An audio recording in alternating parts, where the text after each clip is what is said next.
Bonjour à tous et bienvenue sur la chaîne Foot 52, la Ligue des Champions, c'est reparti. Les huitièmes de finale allez, viennent de se jouer et on a eu droit à des matchs complètement dingues, des surprises, des confirmations, des performances XXL.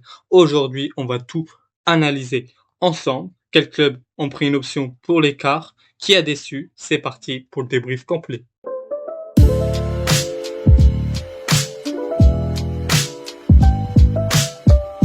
On est parti pour les matchs du 4 mars 2025. 4 matchs allés donc des huitièmes de finale de la Ligue des Champions se sont déroulés. Voici un peu les détails de ces rencontres.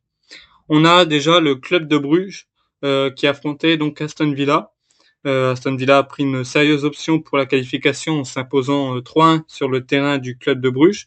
Léon Ballet a ouvert le score pour les visiteurs, mais Maxime de Guiber a égalisé donc pour les locaux malgré une domination donc belge.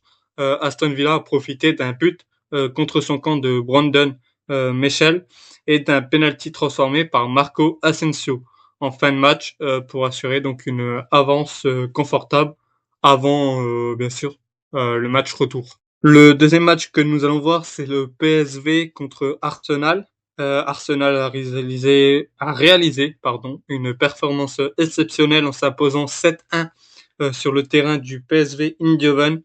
Martin Odegaard s'est illustré avec un doublé. Cette victoire écrasante donc place les Gunners en position idéale pour la qualification en quart de finale, où ils pourraient affronter le vainqueur du duel entre le Real Madrid et l'Atlético de Madrid.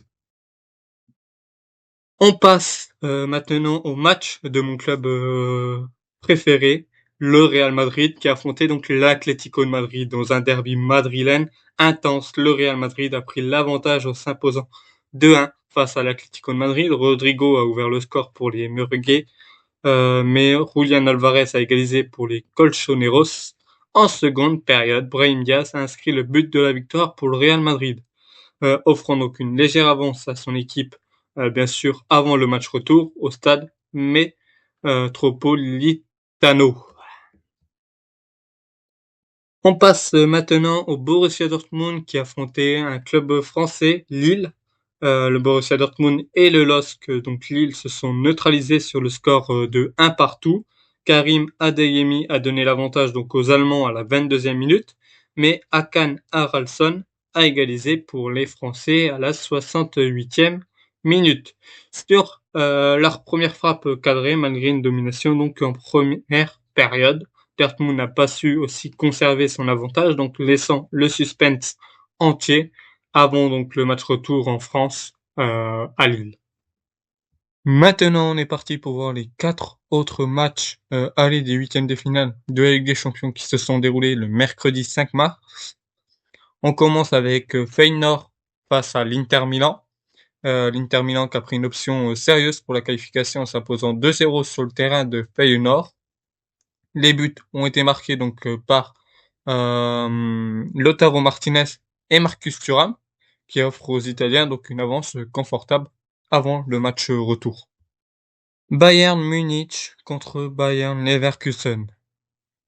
Dans un duel 100% allemand, le Bayern Munich a dominé le Bayern Leverkusen avec une victoire nette de 3-0. Harry Kane a ouvert le score pour les Bavarois. Leverkusen a été réduit à 10 après l'expulsion de Nordi Mukiele, facilitant donc la tâche du Bayern qui a su capitaliser sur cette supériorité numérique.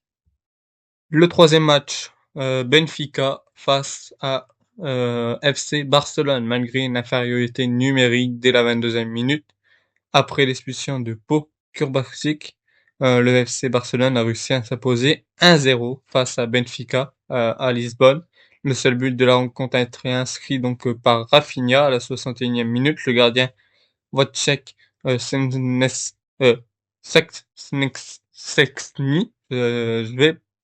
j'arrive pas trop à bien le dire, a été décisif, réalisant donc plusieurs arrêts cruciaux pour préserver l'avantage des Catalans.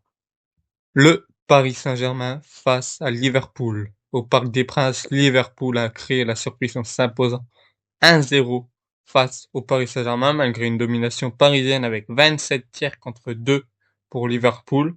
Les Reds ont pu compter sur une performance exceptionnelle de leur gardien Alisson Becker. Le seul but du match est donc venu à la 86e minute lorsque Harvey Elliott, fraîchement entré en jeu, a trouvé le chemin défilé. Et du coup, ces résultats placent l'Inter Milan, le Bayern Munich et le FC Barcelone et Liverpool en position favorable avant les matchs retour, prévus donc la semaine prochaine.